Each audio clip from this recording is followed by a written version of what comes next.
Sometimes you'll encounter a wall that is beyond the acceptable tolerances for a standard InvisiBeam installation.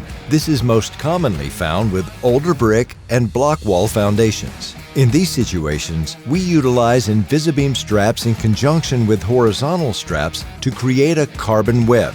The anchored vertical InvisiBeam straps are installed closer together than normal, typically 24 to 36 inches apart depending on the severity of the deflection and condition of the block. After that, 2 horizontal straps are installed, dividing the wall into thirds. In more severe situations, you will increase this to 3 or 4 horizontal straps. The horizontal straps are anchored into the corner with the plate anchor. When installing on older foundations, it's important to evaluate the condition of the brick or block. If epoxy can't bond to it, the wall cannot be reinforced. Use a screwdriver to scrape the wall and see if it falls apart. If it does, you may be able to add a cementitious parge coat at each stop location.